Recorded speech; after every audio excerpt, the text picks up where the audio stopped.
están, estimados televidentes de La Mula TV? Hoy es 29 de agosto del año 2012 y el programa vamos a dedicarlo en una primera parte a la pesca. ¿Qué pasa con nuestro mar? Ha habido decretos supremos que se han publicado hace muy pocos días en esta, valga la paradoja, tierra de nadie, ¿no? El mar realmente peruano, por lo menos yo tengo la impresión de que es tierra de algunos vivos, otros corruptos y algunos que no quieren mover un sol de sus bolsillos para cambiar las cosas y la forma de explotarlo. Luego de estar con nuestro invitado, vamos a conversar sobre los temas de la semana, negacionismo, Nadine Heredia, etc. Pero por ello, ahora estamos con el señor Juan Santos Rebaza. Él ha sido ministro de Pesquería, es una persona ligada a este sector, al mar del Perú, desde hace muchísimo tiempo. Y por ello queremos conversar acerca de lo que está sucediendo. Señor Rebaza, gracias por su visita esta tarde. Y bueno, cuéntenos, partiendo de las normas que han salido, el Decreto Supremo 05 y el 06 de Produce en el fin de semana pasado, ¿qué se está pretendiendo hacer? ¿Es un intento del gobierno por ordenar el caos o es más de lo mismo? Bueno, acaba de anunciarse los resultados de un primer censo que establece que existen 16.045 embarcaciones llamadas artesanales, entre 0 a 32 toneladas de capacidad de bodega, ¿no? 16.000 artesanales. Así es. ¿Hasta cuántas? De 0 a 32 toneladas 32 de capacidad. Toneladas. Okay. Hasta 32 toneladas son artesanales. O sea, desde la lanchita. Son denominadas artesanales. Yeah. O sea, desde la lanchita hasta unas embarcaciones que ya pescan con fines inclusive industriales, yeah, ¿no? Claro. Entonces lo que se pretende... Una pregunta ahí.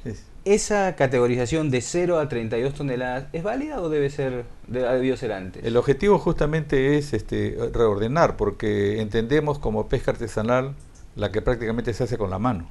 Claro, ¿no? Y 32 toneladas ya es pues un cuarto, ¿no? Por supuesto, ya tiene una tecnología más avanzada, tiene redes mucho más amplias, ¿no? Entonces ya no son artesanales. ¿Sobre esa categorización usted tendría alguna crítica? Yo pienso que está bien, y entonces se está estableciendo que las embarcaciones de 10 a 32 toneladas deben pescar después de las 5 millas, ya no al interior de las 5 millas. O sea, a pesar de que pesca artesanal es de 0 toneladas a 32 toneladas, hay una distinción ya por la distancia.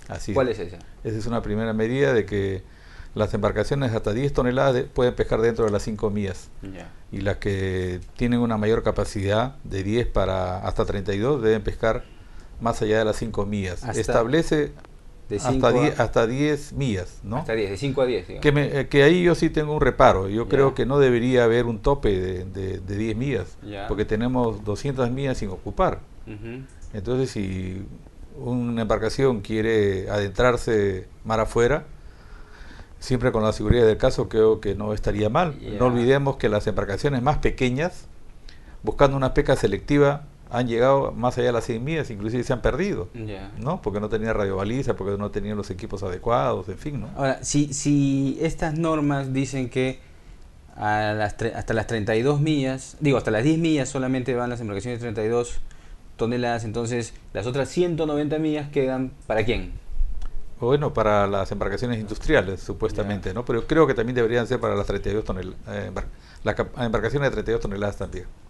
No, creo que ahí no debe haber distingo. Creo que es un primer paso importante, ¿no? Entonces, esa es una forma de ordenar. Lo importante acá es preservar las primeras 5 millas, que es una zona de reserva, porque es la zona donde se encuentran el mar con las aguas que vienen de los ríos, y donde también circunda la corriente Humboldt, que es una agua fría que viene del sur, y la corriente del Niño, que es una agua caliente que viene del norte. Entonces todo esto crean fenómenos y propician una zona adecuada para... Es más rica esa zona. O sea, esas 5 millas es donde hay más variedad de peces. Digamos. Cuando hay la posibilidad de que se alimenten y se reproduzcan, porque el anchoveta es como la gallina que busca un rinconcito donde colocar su huevo. Entonces la anchoveta hembra se pega a la costa para depositar sus huevos, y cada anchoveta hembra deposita entre 10.000 a 20.000 huevos en cada oportunidad. ¿Cada cuánto tiempo? Puede ser 2 veces al año. 2 veces al año, 10.000, y esos 20.000 nacen la mayoría, digamos. Bueno, no, si no, se hubiera crecido El 10%, en gran ¿no? forma, ¿no? Yo creo que apenas pueden de repente durar una o dos anchovetas. Una No o quedan dos más. anchovetas de cada Claro, 10.000, así de cada es. 20.000 huevos. Porque ni siquiera duplicamos a veces la biomasa. Esto primero porque existen depredadores también dentro de las primeras Verdad. millas, ¿no? Que se comen los huevos, pero también por la incursión de las embarcaciones grandes dentro de las 5 millas, y como tienen redes de cerco, o sea que encierran una grandes cantidades de pescado, levantan el pescado de todo tamaño. Pero ahora entonces esas embarcaciones a las que usted se refiere ya no podrían entrar a las 5 Ya no millas. deberían estar dentro de las 5 millas. Ese es el Ya. propósito Ya. de estos dispositivos. ¿Y cómo ha sido recibido esto por los Bueno, armadores? eh, quien conoce de pesca, quien busca alimentar a la población, lo ha recibido de buena forma. Pero hay un pequeño grupo que son los empresarios tradicionales que quieren pescar cada día más cerca, ¿no? Ya. No cada día más lejos como debería ser, porque ¿Quiénes para son eso los tienen empresarios equipo. tradicionales? Los miembros de la Sociedad Nacional de Pesquería, que tienen embarcaciones industriales que van de 200, 300 toneladas de capacidad hasta 1000 inclusive. Ellos Esas son las embarcaciones que no deben... Es como si a la zona de reserva del África, donde están los animales, ¿no? Libres, a su albedrío, entrara alguien con una ametralladora para poder capturarlo. Ahora dígame una pregunta, señor Rebasa. Hasta antes del sábado de que se den esas normas, ¿estas embarcaciones 900, 1000 toneladas podían ingresar hasta la orilla? Estaba prohibido de que ingresaran las embarcaciones industriales a las 5 millas, pero como no hay un seguimiento satelital, que es otra de las cosas que establece también la norma, o sea, tiene que ver a través de la vía satélite, poder controlar para saber dónde las embarcaciones están pescando en el momento. Y se puede detectar si están dentro o fuera de las 5 millas. ¿Y esos equipos los tiene ahora la autoridad responsable? Lo tienen solamente las embarcaciones industriales, pero es un sistema ya anticuado que tiene que renovarse, y además porque la misma Sociedad Nacional de Pesquería, ¿no? En combinación con algunos ex funcionarios del ministerio, ellos eligieron quiénes debían controlar. ¿Y quiénes debían controlar? ¿Quién controla? Hoy ¿quién controla? SGS International. ¿Quiénes son? Es una empresa certificadora internacional, y también Serper, que era del ministro Cayú, ¿cierto? Entonces, estos señores eligen... ¿Cayú el de Olmos o hay otro Cayú en la... El del sur, sí, el del sur. ¿Es hermano de...? No, el que fue ministro, el que fue ministro. ¿Cayú cuál? Ya, porque hay uno que estuvo metido en lo de Olmos. Ese es No, ese es otro, me estoy equivocando, perdón. Ya. Okay. Entonces, estas son empresas que le dan también el servicio a las empresas, a estas grandes empresas harineras, porque certifican sus productos para ser exportados. Ya. Y esas empresas que son las que dicen si el barco se pasó o no, que hacen un reporte y se lo mandan a la autoridad del Estado. Deberían hacerlo, por supuesto, contratan inspectores, ingenieros pesqueros, biólogos, para que hagan ese trabajo, ¿no? Entonces, ellos deben ser responsables de verificar que la descarga de pescado en las fábricas son del tamaño apropiado. ¿Y alguna vez estas empresas han señalado que hay irregularidades? Siempre se critican a los chicos o reportan incidentes de los chicos y no de los grandes empresarios, ¿no? Entonces ahí usted cree que hay un amarre. Sí, definitivamente. Definitivamente. Por eso se habla de una pesca negra, ¿no? Que se va incrementando, claro, porque no hay un control adecuado. Claro, salió un informe de IDL hace unos meses también. Así es. Pero entonces, ¿por qué? O sea, claro, pues es que es el gato despensero, ¿no? Entonces yo pongo mi negocio, entonces yo contrato a quien me vigila, entonces ¿qué sentido tiene? Porque eso va a cambiar ahora con la norma nueva, ¿no? Por eso cuando en un país algún gobierno democrático quiere hacer algo por los pobres, siempre va a tener la resistencia de la oligarquía. Y eso es lo que está pasando en todo el sector pesquero. Hay una resistencia pesquera, usted diría. Así es. Y no se olvide de que en muchas oportunidades nuestros países han visto el derrocamiento de algunos presidentes. ¿Por la pesca? No, que han pretendido combatir la pobreza, ¿no? Y la desigualdad, ¿no es cierto? Entonces, en el sector pesquero está ocurriendo algo. El presidente comenzó con esos ánimos, ¿no? O sea, por lo menos 5 años quiso transmitir esa idea y todavía parece que está un poco desesperanzado. Yo digo que la historia nos enseña que los propósitos de lograr la justicia social encontrará siempre la oposición desmedida de una insensible oligarquía que en otras épocas destituyó y aún satanizó a gobernantes de nuestro país por el atrevimiento, entre comillas, de combatir el hambre y pobreza de la grande mayoría, ¿no? ¿Qué consecuencias tiene, señor Rebasa, que nuestro mar sea ahora lo que es la tierra de nadie, no lo que sabemos, ¿no? Bueno, las consecuencias son de que, primeramente, que no contribuyen significativa con el erario nacional, ¿no? Ellos pagan menos del 1%. A ver, ¿cómo es eso? En impuestos, ¿no? Todos pagamos sus impuestos, IGB, renta, bueno, renta no. de 10, 15. ¿Por qué ellos no pagan? ¿Qué? ¿Cómo es eso? Bueno, están exonerados y deberían pagar el impuesto a la renta, pero también tienen una norma que les permite elegir. O pagan el impuesto a la renta, o ese impuesto a la renta lo reinvierten. ¿No es cierto? O sea, tienen esa posibilidad. Y ahí ya comienza. En cambio, nosotros, si usted compra un televisor, no puede usarlo con impuestos, y si no pagamos nuestros impuestos, viene la SUNAT y agarra nuestra cuenta en el banco y nos la hay chupa. Hay una injusticia.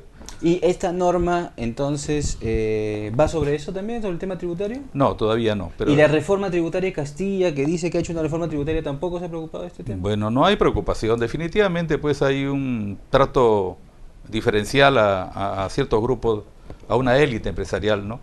Y si usted revisa las contribuciones, va a poder apreciar que son la gente como nosotros quienes más contribuimos con el presupuesto nacional, ¿no? Sí, entonces, pero mire, yo no sabía ese asunto, me parece realmente grave, porque en un país que se precia de serlo, tiene que ser un país de iguales, ¿no? Así es. Y si ellos tienen unos bueno, la agroindustria también tiene tremendos beneficios, ¿no es cierto?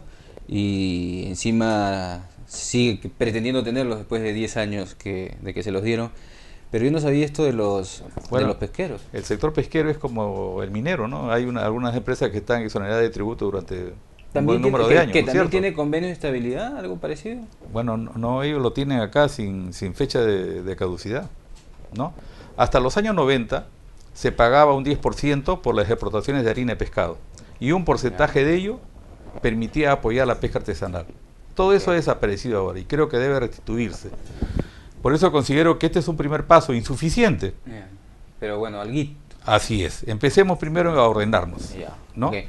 Y buscar la restitución del Ministerio de Pesquería, porque si no estos temas que usted recién ahora conoce pasan desapercibidos porque no existe un Ministerio de Pesquería. ¿Quién es el viceministro de Pesquería ahora? Estuvo la señora Magluf, David, otro señor, no sé. ¿Quién es ahora? Hay un señor Pompidou, creo que es el... Pompidou. ¿Y este Pompidou sabe del asunto o...? Yo creo que no es un conocedor de la pesca, pero por lo menos estas normas nos hacen ver de que tienen algunas intenciones de hacer algo por el sector, pero van a hacer muy poco porque no existe, vuelvo a repetir, un Ministerio de Pesquería, pese a que tenemos una región como son las 200 millas. Claro. ¿No es cierto? Yo creo que la pesquería no es un sector cualquiera, es importantísimo. Para terminar este primer bloque, señor Rebasa, quiero regresar sobre los impuestos. Entonces, ahora si yo soy una gran empresa, por ejemplo, no sé, pues, dígame un nombre, Exalmar, creo, Tasa, ya. Ok, si yo soy yo, entonces yo pesco, no sé, tantas toneladas de anchoveta. Ahora, ¿qué impuestos voy a pagar? Solo voy a poder hacerlo, o sea, puedo hacerlo a través de reinvertir en obras.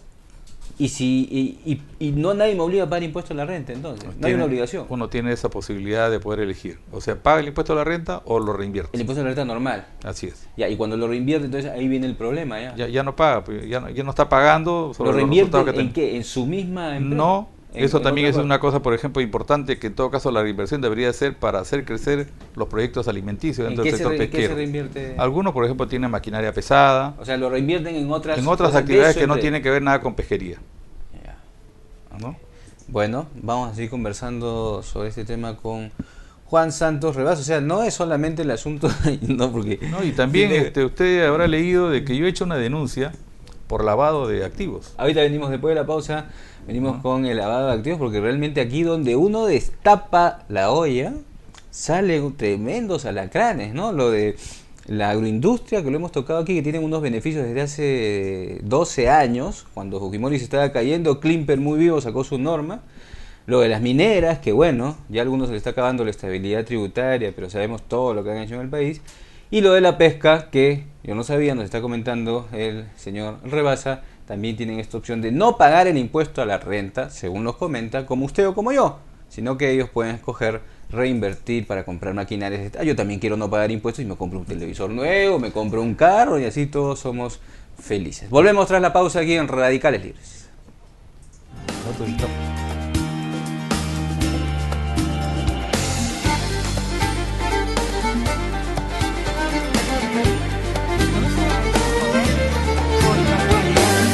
Que tiene.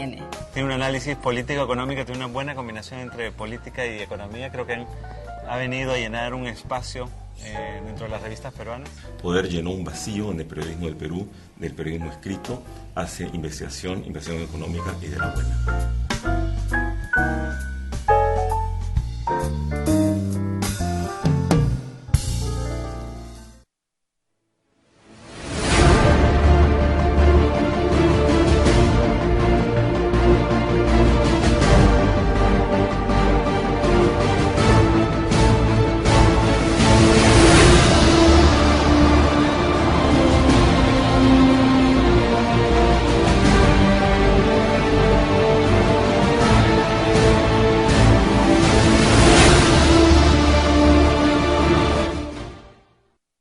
A mí me gusta leer Poder porque te reta y te incomoda con inteligencia y con estilo.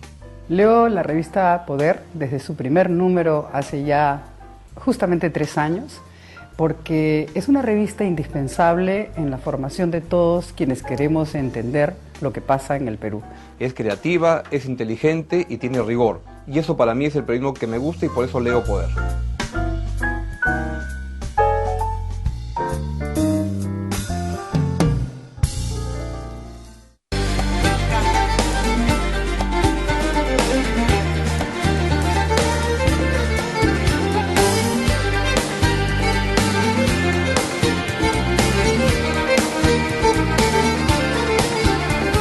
Continuamos en Radicales Libres, edición de hoy, 29 de agosto del año 2012. Mañana es el día de Santa Rosa de Lima, a la cual, a pesar de que no somos creyentes, le vamos a pedir el milagro de que, por favor, Santa Rosita soluciona lo que sucede en el mar a los vivos y lavadores de dinero que existen con nuestra anchoveta, con nuestros recursos, tal y como en este instante nos va a contar el señor Rebasa, una cosa alucinante que podría estar sugiriendo lavado de dinero con nuestro mar. ¿Cómo es esto, señor Rebasa? Sí, bueno, voy a poner un ejemplo concreto, la Corporación Pesquera 1313 de Chimbote. 1313, así se llama, que era una fábrica de pesca Perú anteriormente. La privatización y se la compró este señor. Fue adquirida por Pesquera Robles, pero en sociedad con el señor Samuel Chumbes, perfecto, que mediante una serie de maniobras se hizo dueño de esta planta. Y él coordina la venta de harina al exterior, haciéndole un descuento, ¿no? O sea, factura por una cantidad menor y la diferencia se le deposita en el Gran Caimán en una cuenta cifrada, ¿no? ¿Y usted tiene pruebas de eso? Tengo los documentos. Yo he presentado la denuncia a la Fiscalía de la Nación. Acaba de ser derivado a la 4ª Fiscalía. ¿Cuándo presentó para la su denuncia? Investigación? El 16 de julio he presentado la denuncia. ¿Contra Chumbes? Contra Samuel Chumbes y contra lo que resulte responsable, porque también habría que investigar la participación del Banco de Crédito. Que nada, ¿no? ¿O cómo es la cosa? Así es. O sea, no es narcotráfico, primero es una evasión, ¿no? Que no se reporta a la SUNAT, no se reporta al país, que se evade y ese dinero se deposita en el exterior, ¿no? En una cuenta cifrada, pero que es propiedad del señor Samuel Chumbes. Luego eso pasa al Banco de Crédito de Panamá. El BCP. Así es, ya una cuenta con su nombre, y luego él aparece prestando, por ejemplo, 10 millones de soles a la pesquera de la cual es dueño para lavar ese dinero, cobrando un interés del 10%. ¿Eso configura, según lo que usted considera y sus abogados, un delito de lavado de dinero? Es un lavado de dinero, de activos, ¿no? De activos, así es. O sea, los activos se pueden lavar en narcotráfico o en cualquier otra cosa. Así es, ¿no? Entonces, eso yo he pedido que se haga una investigación y creo que esto alcanzaría también a otras empresas que conocemos. Eso es lo que le iba a preguntar. Porque quienes depositan el dinero son compradores de China y de Alemania. Por ejemplo, la empresa Cura Becker de Alemania, ¿no? Entonces, yo sé que no solamente le compra a esta Corporación 1313, le compra a otras empresas. Ojalá que las autoridades de la SUNAT, ¿no? Puedan hacer una investigación rápida y precisa, y estoy seguro que esto sería el escándalo, creo, más grande que hemos podido apreciar en el país. Hablando de escándalos, hace unos meses también, cuando era ministro de Producción, Kurt Bruneo sacó unas cifras que él señalaba que le debían al país casi 1.000 millones de soles en impuestos. ¿Eso fue exacto? Por multas. Por multas. Así es, por multas. Ya. La ministra de la Producción, Gladys Tribeño, ha anunciado justamente que va a publicar la relación de las empresas que están debiendo las multas, que no las pagan. Me acuerdo que el señor Rafael Rey anunciaba que estaba imponiendo una serie de multas, como si fuera un gran logro, pero nadie paga. ¿Y cuál es la forma de evadir de los empresarios harineros? Ellos primero reclaman administrativamente, Claro, inclusive en coordinación, tratan de que se demore, luego cuando sale un fallo en contra se van al Poder Judicial, ¿no? Y dejan que prescriba, claro. ¿no? Y no pagan. Eso es lo que viene sucediendo también en el sector pesquero. Espero que la ministra cumpla con su palabra y podamos conocer quiénes son estos evasores, porque la evasión, por eso no pagan impuestos. No pagan impuestos a la renta y evaden otras responsabilidades. Pero eso es bien sencillo, ¿no? Porque ya tiene la lista, ¿no? Mira, yo he visto que en Salud saca un aviso del periódico y dice, estos son los que deben. Bueno, no lo hacen en el tema pesquero. Y yo creo que debería darse una norma, una ley, prohibiendo que las embarcaciones que tienen multas salgan a pescar. Porque aún teniendo multas ellos siguen pescando. Claro. Y siguen cometiendo otras faltas y se sigue acumulando las multas, pero para ellos simplemente es un saludo a la bandera. Hay, bueno, realmente, ¿no? O sea, en cualquier punto donde uno se fija hay una serie de complicaciones. Pero ¿qué más tendrían que hacerse como política del Estado, como políticas públicas? El punto principal es la alimentación y creo que este es un paso importante, ordenar. Pero necesitamos también que nuestro país tenga una cadena de refrigeración. Usted no sé si recuerda que a mediados de los 80 y hasta fines o hasta principios de los 90 existía la empresa EPSEP. El pescadito, ¿sí? ¿No es cierto? Que es la que tenía una cadena de refrigeración por todo el país y era la que cumplía con entregar el pescado para los programas sociales en todas las provincias y además habilitaba a los pequeños comerciantes con casetas y el pescado para ser vendido. Entonces eso ayudaba a que hubiera una abundancia. Claro.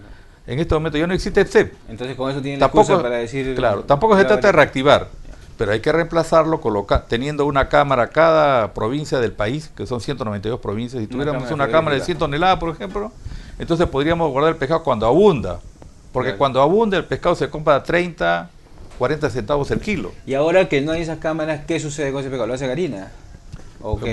Es que no lo pueden guardar, no tienen dónde guardarlo y entonces los pocos que tienen cámara especulan con el precio. ¿No es cierto? Y esa inversión de estas cámaras es una inversión que debería ser el Estado, ¿no es cierto? Creo que el Estado o también de repente propiciar cada municipio provincial la participación de algún empresario. Claro. Porque por ejemplo, si yo soy el alcalde de Huancayo y yo le digo a usted, Alessandro, ¿puedes ponerme una cámara acá? Y usted gana ¿no? Con tu dinero y tú me vas a abastecer. Entonces el negocio va a poder pagar esa cámara. Y si no, el municipio debe pagarlo. O también el Estado tendrá que considerar un gasto de $40.000 para que cada municipio tenga su cámara. Ahora, pero los que sacan el pescado del mar podrían decir, bueno, yo no les quiero vender a estos frigoríficos o lo que fuese, o es un asunto que está libre en el mercado comprar esos peces. Yo creo que entonces sí habría interés por vender, porque el precio del alimento es mayor que el precio del pescado para la harina. Ya. Además, en este momento, a través de los medios de comunicación, sabemos que los alimentos están subiendo. Claro, ¿cierto? La crisis alimentaria. Además, no solamente se trata del Perú, del mundo. En lugar de hacer harina, tenemos 10 millones de toneladas de pescado, de anchoveta, para alimentar al mundo. ¿Cuántas toneladas de anchoveta se pescan al año en el Perú? Oficialmente se habla de 7 millones. 7 millones de toneladas. Pero como hay un aproximado de 3 millones de toneladas de pesca negra, estamos realmente en 10 millones. ¿Y eso es una cantidad razonable para el mar o debería ser menos o más? No, yo creo que debe ser menos, debe ser los 7 millones que señala IMARPE como tope. Entonces se está pescando más de lo que están recomendando. ¿Y de esos 7 millones de anchoveta, qué porcentaje se va a la China, harina? 95% es para la harina. ¿Para los chanchos chinos o de otros Así países? Es, y menos de un 5% para la alimentación popular. Por eso es que nos vemos obligados a comprarle a Chile, Ecuador, hasta el Vietnam, pescado para poder alimentarnos. Si usted va, por ejemplo, a Plaza B, a Wong, hay pescado del Vietnam. Sí, la basa, esas cosas, ¿no? Hay unos pescados. ¿No? O sea, siendo uno de los mares más ricos del Perú, no nos podemos alimentar bien. Claro. Y eso no es intervenir en el mercado, ni mucho menos, sino casi sentido común. Y además la Constitución dice de que lo que no hace el privado tiene que hacer el Estado momentáneamente, ¿no? Claro, digamos. Todavía en el marco constitucional del documento del 93, como le dice. En todo caso hay que darle las herramientas a los mismos pescadores para que ellos también se vuelvan empresarios, ¿no? ¿Y usted cree que el gobierno tiene esa voluntad? ¿Esta ministra conoce o...? Tiene voluntad, pero no conoce, y creo que debe buscarse a la gente que tiene la experiencia, que visita los muelles, que se moja los pies, ¿no? Porque el conocimiento de la pesquería viene de la práctica misma y cada cierto tiempo va variando, mientras que ese conocimiento que se obtiene en la práctica tarda para llegar a la universidad. Claro. Entonces el que sale de la universidad sale medio profesional y tiene que completarlo con la práctica. Ella no es una profesional del sector, ¿no es cierto? Entonces necesita mayor apoyo. Entonces está bien que queramos de repente pues considerar a algunos militantes de nuestro movimiento, pero le estamos haciendo daño al país. No, ni siquiera es militante del partido del presidente, ¿no? Al contrario, es militante del partido Castilla. Bueno, Castilla, ¿no? Es el que sí, selecciona. Y dígame, señor Rebaza, entonces, ¿qué más cosas hay en estas normas que podrían ser de discusión en estos días? Porque hoy día en la mañana lo he visto al presidente regional de Ancash, ¿no? Que ya salió a decir que esa ministra no sabe ni siquiera que es una anchoveta, etcétera, pero si Álvarez sale a decir algo, debe ser porque algo bueno viene detrás. Por supuesto, el señor Álvarez, bueno, pues no, es de dudosa conducta, ¿no es cierto? Hasta tiene por ahí, ¿no? Y que salen y lamentable gestión, porque los resultados, a él le han entregado, por ejemplo, la administración del muelle industrial. Y sin embargo, la harina de pescado que se produce en Chimbote tiene que ser embarcada por el Callao. ¿Qué peso tiene Chimbote en la pesca del Perú? Es 70%, el 70% de la pesca industrial, ¿no? ¿No? Entonces, y sin embargo, los que producen harina en el lugar no pagan ningún derecho, porque inclusive facturan por Lima. O sea, no facturan por la zona, por Chimbote, por Guarmey. ¿Por qué? Porque ahí los representantes de la SUNAT son gente que conoce de pesca. Entonces ellos prefieren facturar por Lima y los que los controlan, los que le chequean, los balances, no conocen de pesca. Pero ¿no es debería cierto? haber una obligación de que tributen. Bueno, se necesita una norma también. No existe esa norma que deben facturar en el lugar donde producen, ¿no? Hay tantas cosas, por eso digo, ¿no? Si uno quiere dirigir un sector desde Lima, sentado en un escritorio, va a fracasar. Hay que salir, hay que conversar con la gente más humilde, ¿no? Y poder apreciar qué cosas podemos perfeccionar. Las obligaciones no solamente son para nosotros, que nos persiguen cuando estamos vendiendo de repente como ambulante, ¿no? Y a los señores de cuello y corbata no se les dice nada. Sí, pues realmente esto de la... ¿Y en cuántas manos está la oligarquía pesquera? Hay más o menos 7 grupos. 7 grupos donde está pues los hermanos Brescia. Es bueno decir los nombres, yo creo. ¿Quiénes son los dueños de la pesca del Perú? Contasa, Brescia. Está también ¿Contasa? Contasa, sí. Contasa, son tecnología de alimentos, pero TASA es las iniciales. El señor Samuel Dyer también, que es de Copeinca. El que fue secuestrado por Montesinos. Así es, Víctor Mata, que es de Exalmar, ¿no? El señor Ribaudo, que es de Diamante, Austral, que es de un grupo noruego, ¿no? No sé qué otras cosas más, Javier Riati, que fue ministro también, en fin, ¿no? Más o menos esos son algunos de los nombres de gente que, bueno, el señor Riati, por ejemplo, cuando ingresó como ministro, entró con una mano atrás y otra adelante, ¿no? Y ahora es un millonario. Y es el secretario general y uno de los que sustenta económicamente a la Chacana, ¿no? Es decir, esta vaina es una locura realmente. Y en ese contexto, ¿qué pasa con los pescadores de lanchitas? ¿Les preocupan los de lanchitas? Yo he visto acá en el sur de Lima que ellos dicen, bueno, antes había pescado, ahora ya no hay. Claro, al incursionar dentro de las 5 millas levantan todo, entonces lo dejan sin pesca los artesanales. Entonces ellos, al no encontrar pescado dentro de las 5 millas, se arriesgan a irse a las 100 millas a capturar pescado que de repente, pescado blanco, ¿no? Que tiene un mayor valor. Claro. Pero las embarcaciones no son seguras. Entonces, por ejemplo, ellos no tienen radiobaliza. Entonces, cuando se les acaba el petróleo, se les mueve el motor, no tienen cómo avisar a la marina. para que lo rescate. Entonces, cada cierto tiempo se pierde. ¿No? Y esa es una obligación del Fondo de Desarrollo Pesquero de Fondepes, que tiene la obligación de darle el apoyo para que cada embarcación tenga una radiobaliza. Es como, por ejemplo, los vehículos que circulan tienen que tener SOAT, ¿no es cierto? Entonces, tampoco debería circular aquellos que no tienen la seguridad del caso. ¿Fondepes dónde está? ¿En el IMARPE? Es parte del Ministerio de Pesquería. Se formó también en el año 85 como Fondo de Reactivación Pesquera. Por eso decía hace un momento de que cuando se pagaba el 10% de impuesto por la exportación de harina, un porcentaje iba a Fondepes, a lo que se llama ahora Fondepes, para apoyar a los artesanales, dotándolos de redes, de las mismas embarcaciones, de motores, de empréstitos económicos. Eso ya no se da ahora. Eso es lo que está faltando. Y también la defensa de las 5 millas. Principalmente, como si usted lo contrata como mecánico, ¿dónde está el taller para que pueda trabajar? ¿No es cierto? Bueno, acá también tú vas a trabajar aquí dentro de las 5 millas donde tú... Y que cambie que los controladores de los radares pues no sean esas empresas, sino que el Estado las escoja, al menos si el Estado tiene la tecnología. Por supuesto, yo creo que debe ser transparente, ¿no? El control. Inclusive creo que cualquier empresario o cualquier persona común como nosotros podría intervenir a través de internet y saber, por ejemplo, dónde están ciertas embarcaciones, ¿no? No debe ser un secreto. Exacto, ¿no? Exacto. Bueno, realmente creo que eso es importante lo que viene sucediendo.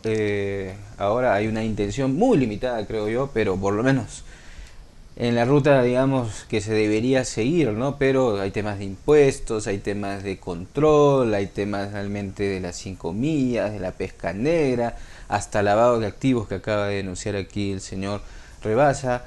Como para cerrar las ideas, Juan, ¿qué mensaje nos dejarías? Yo creo que debería tratar de difundirse lo que significa el mar, no solamente por lo que significa la alimentación, sino también como la garantía de la vida de la humanidad, ¿no? Que ese es un tema también que estamos olvidando.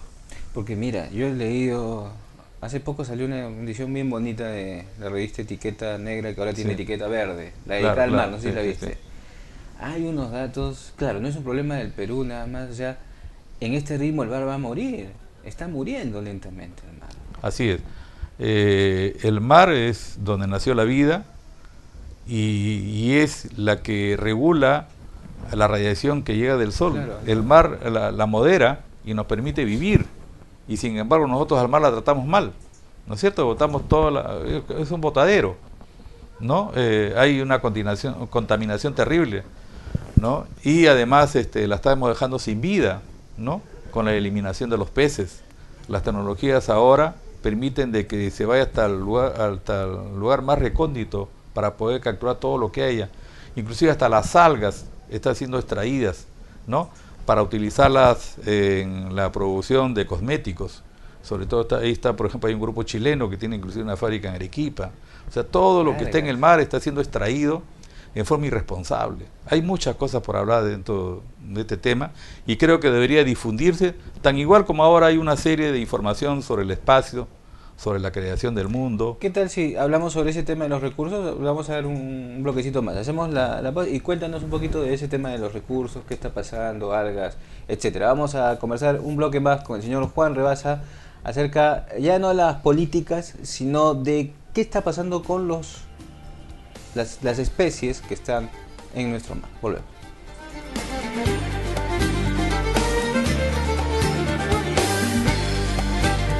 Los temas que trae en cada edición, me gusta cómo toca cada uno de esos temas con la debida profundidad, con el análisis serio, con una buena compilación de información.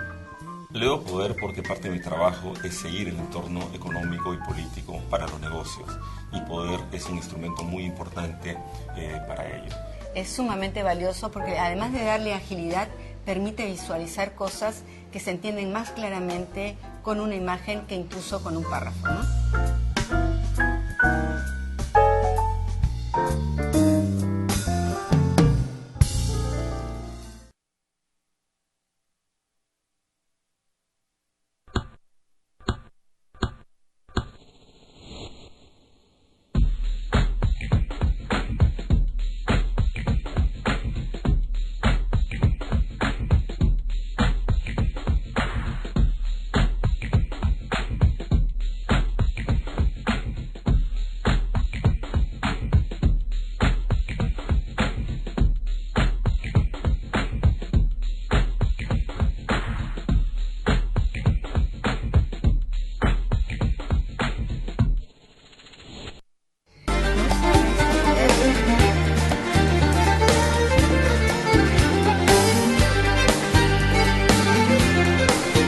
estamos en la última parte de esta entrevista conversando con Juan Santos Rebasa. Él es economista, pero tiene una vida dedicada a los temas del mar, ha trajinado por diversas instancias y hemos conversado de las políticas, de la corrupción, etcétera, todo lo que hay en nuestro mar y que ojalá alguna vez se enfrente decididamente.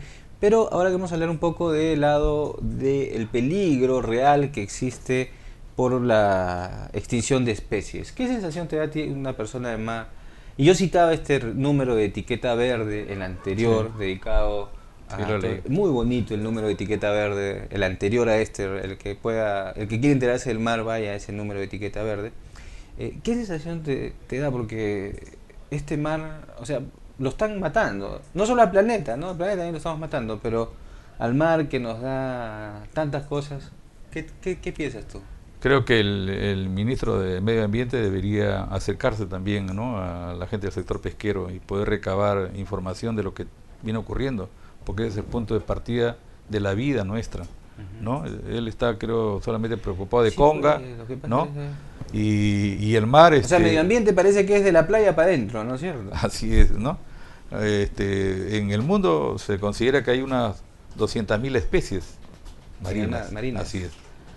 De las cuales entre las principales está la anchoveta, ¿no? Hay 9 especies, pero 9 que ya especies están, de anchovetas. No, anchoveta, el bacalao, que ya también las más abundantes, que digamos, ya están sobreexplotadas, ¿no? Anchoveta, bacalao, ¿qué más?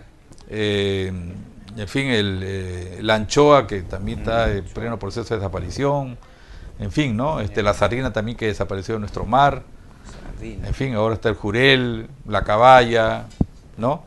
El mar también, como decía Darwin, ¿no?, va evolucionando y van apareciendo cada cierto tipo de especies que no conocemos, ¿no es cierto? Porque la evolución continúa, ¿no? Y a veces aparecen unos pescados colorados, a veces marrón, ¿no?, que no los conocemos. ¿Será resultado de la continuación de la evolución?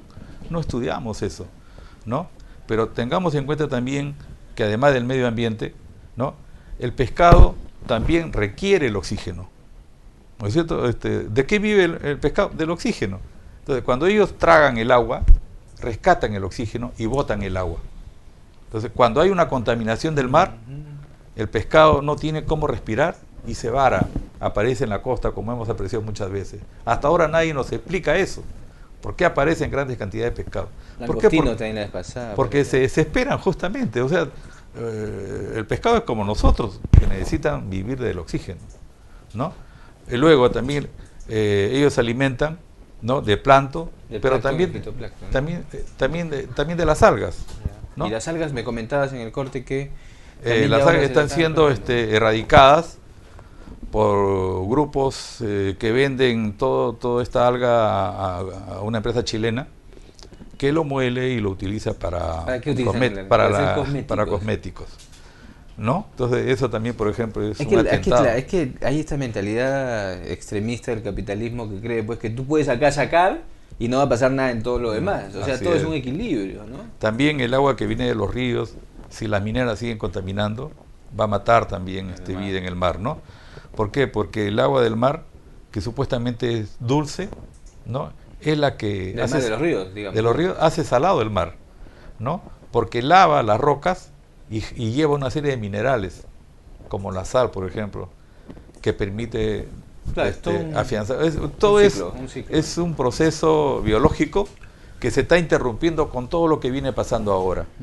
Entonces, el que entra como comerciante o no sabe o no le interesa la cuestión científica, la cuestión técnica, ¿no? No le interesa nada, pues, ¿no? Así es, ¿no? Entonces, yo creo que nadie podría vivir, por ejemplo, en su casa, pues, con malos olores, puede decir, ¿no?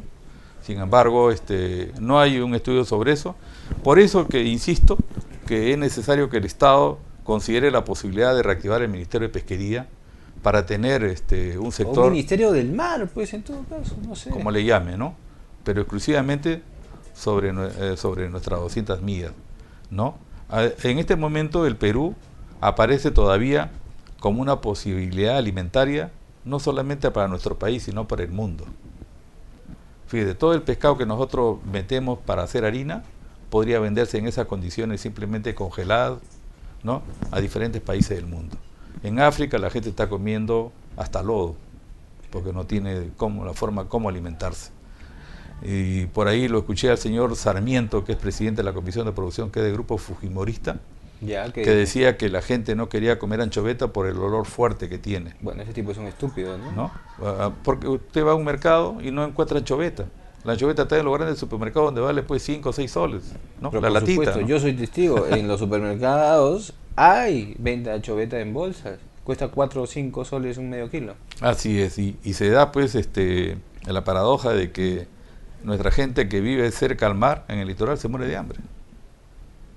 Estas grandes empresas industriales, harineras, deberían cumplir por lo menos con la producción de un pequeño proyecto de alimentos para cumplir con su cuota de beneficio a la ciudadanía. Claro. Sin embargo, tampoco lo hacen, ¿no? En fin, hay muchas cosas por hablar, Alessandro. Creo que no terminaríamos, pero creo que lo básico... Pero es una pena, ¿no? Porque a mí lo que me da más cólera es que políticamente siempre se habla, y ahora que está la disputa con Chile, ¿no es cierto? El mar de Grau, ¿no? Sí. Dicen, el mar de Grau, ¿cómo vamos a permitir que Chile se quede con ese pedazo que ni siquiera nosotros lo usamos ahora, ¿no es cierto? Es un pedazo que lo están usando los chilenos, ¿no? Entonces el patrioterismo, ¿no? Es, el mar de Grau, vamos a defender el mar de Grau. Pero a la hora de la verdad, esos mismos, los Antero Flores, los Rafael Rey, todos los chauvinistas que sabemos y conocemos, si quisieran defender, y lo de Rafael Rey es más llamativo porque él ha sido ministro también, ¿no es cierto? Entonces, si quisiéramos defender el mar de Grau, ese mar que tanto se llena la boca, pues tendríamos que atacar a los que están destruyendo el mar de Grau. Por supuesto, y no dice nada, más bien él los apoyó con la ley de cuotas, ¿no? Y él dejó a miles de pescadores desempleados. ¿Esa ley de cuotas sigue vigente o ya sigue vigente? Porque es por 10 años. Y estoy seguro que en el próximo gobierno tratarán de prorrogar. ¿Qué quiere decir esa ley de cuotas? Que significa que la anchoveta, ¿no?, es repartida entre los productores, las empresas productoras de harina. O sea, estos 7 grupos son los que se benefician y aparecen prácticamente como dueños de un recurso de todos los peruanos. Pues una aplicación más menuda para alguien que está fuera yo no he llegado a entender. ¿La ley de cuotas qué implica? Repartir la cuota, pues sí, se va a aplicar 7 millones, 7 millones, ¿no es cierto? Entonces, ¿cuántas embarcaciones existen? 20, digamos, ya. Hay que repartir entre las 20, ¿no? De acuerdo a la capacidad de bodega. Y si yo compro mi otro barco y quiero... No, ya está prohibido ingresar, ya no se puede meter otra embarcación más. Por eso, ¿no? Está en manos de unos pocos la riqueza marina. O sea, eso hizo el señor Rafael Rey. Y eso provocó que hubiera menos embarcaciones, porque ya si yo tengo una cuota... O sea, si usted y yo conseguimos 10 millones de dólares ahorita, compramos nuestra embarcación, no podemos ya pescar anchoveta. Así es. No nos van a dejar porque no nos van a dar licencia. Está prohibido. Qué vergüenza, ¿no? Eso hizo el señor Rafael Rey, ¿no? Y todavía tiene la cara para salir a criticar. Y por eso yo repito siempre, ¿no? Los puertos del litoral peruano están empobrecidos. Usted va a Chimbote, hay una delincuencia creciente porque no hay empleo, ¿no? Y él hizo lobby inclusive para poder imponer esta ley. ¿Alguien lo ha enjuiciado? Nadie. Sin embargo, cuando Juan Pérez de repente sale a pasearse con un carro que es del Estado, ya lo mete preso, ¿no es cierto? Sí. Es un delito, pero es un delito menor. Claro. Sin embargo, el gran delito de ellos jamás se castiga. El sentido de las proporciones, ¿no? Yo me preguntaría si alguien participante de tanto escándalo dentro del sector pesquero está detenido. No hay ninguno. No hay nadie que esté detenido. Nadie es responsable de lo que viene sucediendo en nuestro mar. Eso no puede ser. Y creo que este gobierno todavía no ha emprendido el trabajo contra la corrupción.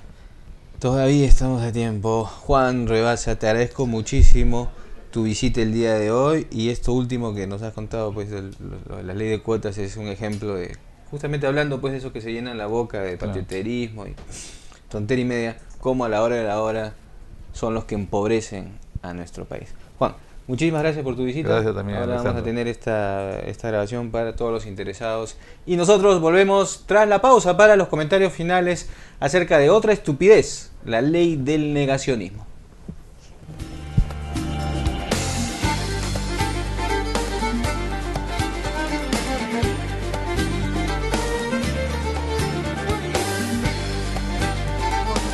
calidad de los análisis que tiene. Tiene un análisis político-económico, tiene una buena combinación entre política y economía. Creo que ha venido a llenar un espacio dentro de las revistas peruanas. Poder llenó un vacío en el periodismo del Perú, del periodismo escrito, hace investigación económica y de la buena.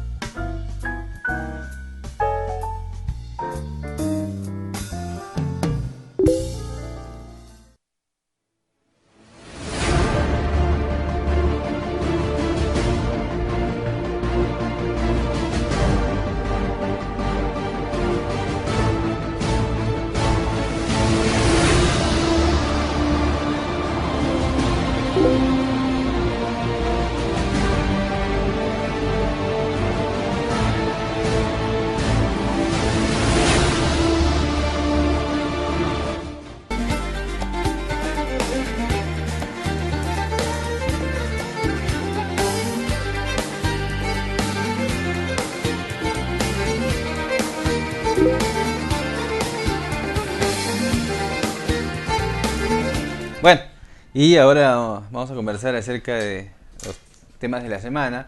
Viendo la publicidad acerca del aborto seguro, que está impulsada por varias ONG feministas, les cuento que ayer yo estuve en un evento, en una presentación de los responsables de salud de Santiago de Chile, Bogotá, México y Lima.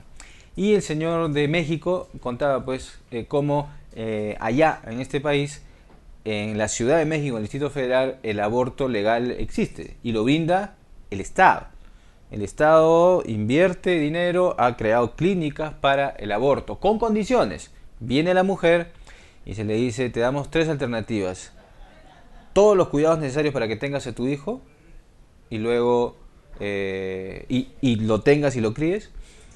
Todos los cuidados para que cuando tengas a tu hijo decidas adoptarlo o finalmente abortes. Entonces la mujer tiene esa gama de posibilidades para escoger y la mayoría decide abortar, pero hay un buen número también que regresa. Más o menos 100.000 casos al año se atienden de aborto en México, porque el aborto es un tema de salud pública, que no quepa ninguna duda, no es un tema moral, ni religioso, ni nada, es un tema de salud pública.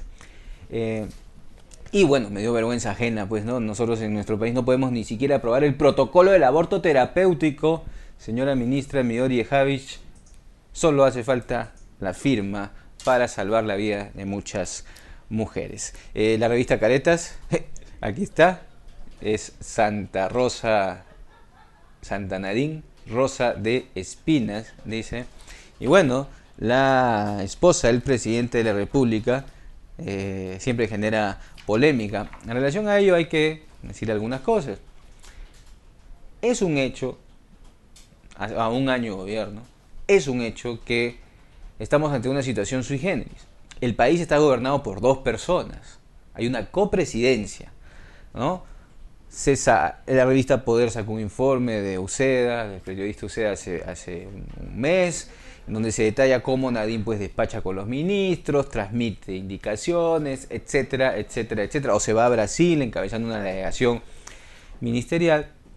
Entonces es obvio que hay una copresidencia. Eso no está estipulado en nuestras normas, es un asunto informal, la política de la informalidad al más alto nivel.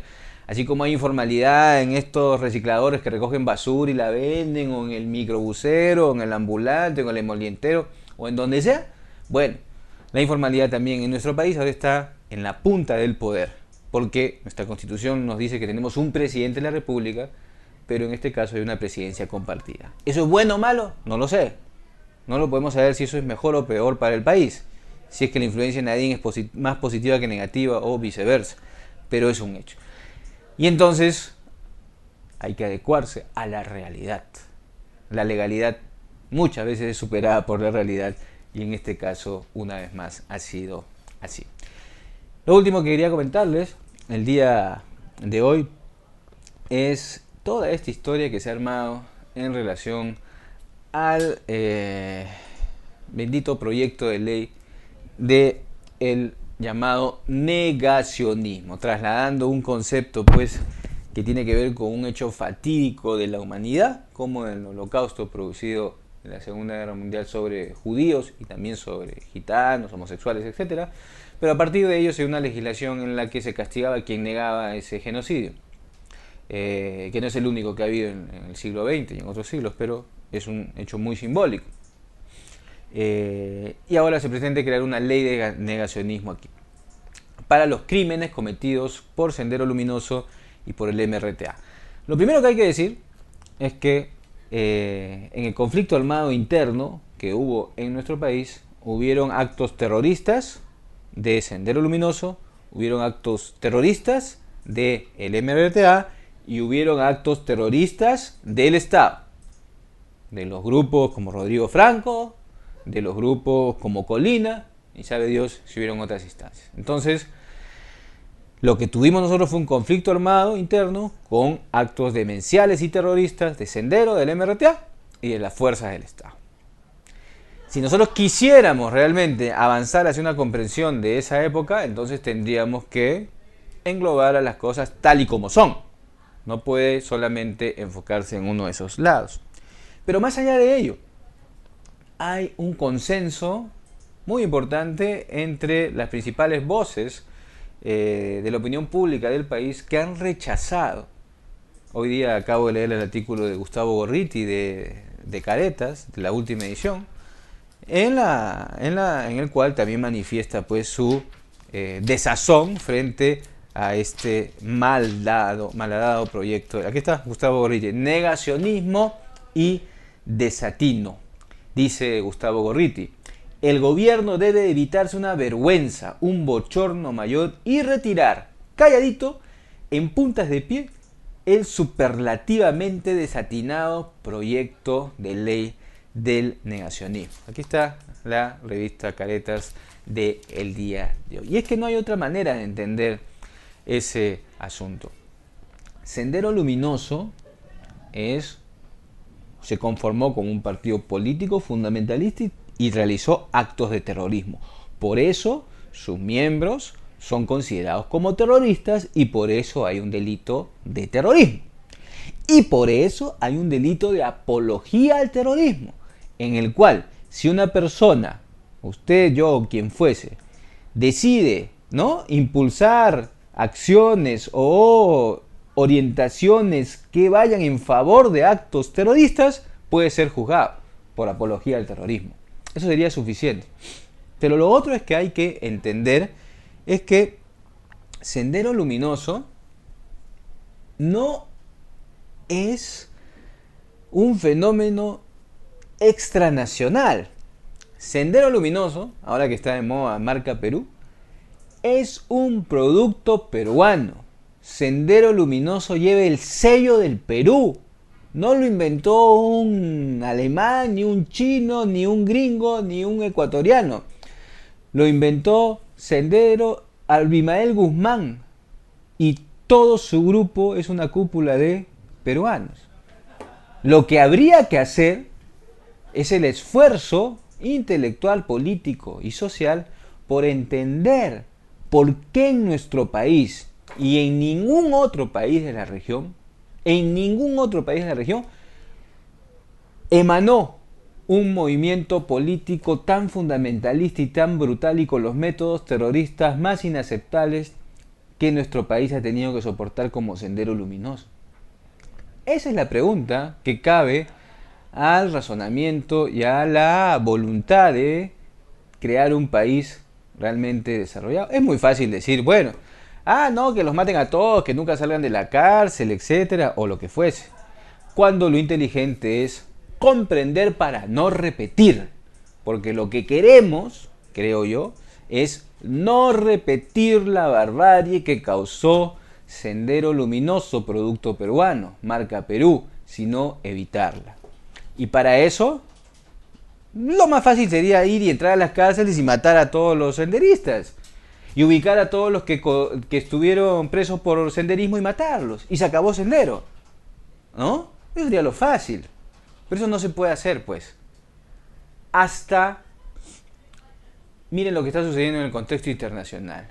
El presidente Santos de Colombia, un presidente de derecha, ¿no?, se ha dado cuenta que ese conflicto que tiene su país con las FARC, que son guerrillas que también cometen actos terroristas y que también violan los derechos humanos de manera inaceptable porque mantienen presos a cientos de personas, ¿no? Santos se ha dado cuenta que tiene que sentarse con esta gente a negociar una salida política a los inconvenientes de esa guerra que también desangra a Colombia desde hace muchísimo tiempo. Podría agarrar, como algunos quisieran, y bombardear toda la selva y eliminarlos, ¿no? Y llevarse con ellos a inocentes también, pero eso es de bárbaros, eso es de brutos, eso es de criminales, como los nazis, como los fascistas, como los chinos con su revolución cultural, como los polpotianos, como los senderistas. Los criminales no respetan y atropellan la vida de los demás. Los que son demócratas y los que creen que la vida es un derecho humano y el fundamental, tienen que poner por delante todo, hasta sentarse en una mesa con un terrorista o con quien fuese, para evitar que haya más daños para los inocentes y finalmente para la sociedad. Vamos a ver en qué queda este proyecto de ley del negacionismo, pero conociendo el Congreso de la República, podría terminarse promulgando una ley así con la que tendríamos que estar absolutamente en contra. Ojalá que esto se olvide, pero da pena pues que en el gabinete se haya aprobado esto. Imagino pues que en el gabinete varios ministros deben haber mostrado su oposición firme, ¿no? Cateriano, Pedraza, la ministra Trivelli, la ministra de Salud, entre otros, imagino, que por su procedencia y por su inteligencia y trayectoria deben haber luchado en esa sesión del Consejo de Ministros frente a Castilla y su bando, ¿no? Con Bonjese y todos estos señores que me imagino que han estado saltando, aplaudiendo lo que finalmente se ha logrado, el desatino de mandar al Congreso un proyecto de ley sobre el negacionismo. Es absurdo. Acá lo que necesitamos es profundizar, debatir políticamente con aquellos que piensan todavía de una manera alucinante que el camino de la violencia emprendido por este grupo es lo que puede cambiar al Perú. ¡Jamás! ¡Jamás! Sendero Luminoso es un producto peruano, pero Sendero Luminoso es fundamentalismo, es verticalismo, es lo peor política y socialmente que nuestro país ha emanado. Pero si nuestro país lo emanó, fue porque nuestro país creó las condiciones para que este tipo de gente pueda hacer lo que hizo. Entonces, a pensar, a discutir, a debatir y a dejarnos de leyes absurdas. Nos reencontramos el próximo miércoles en el primer programa del mes de septiembre, aquí en Radicales Libres.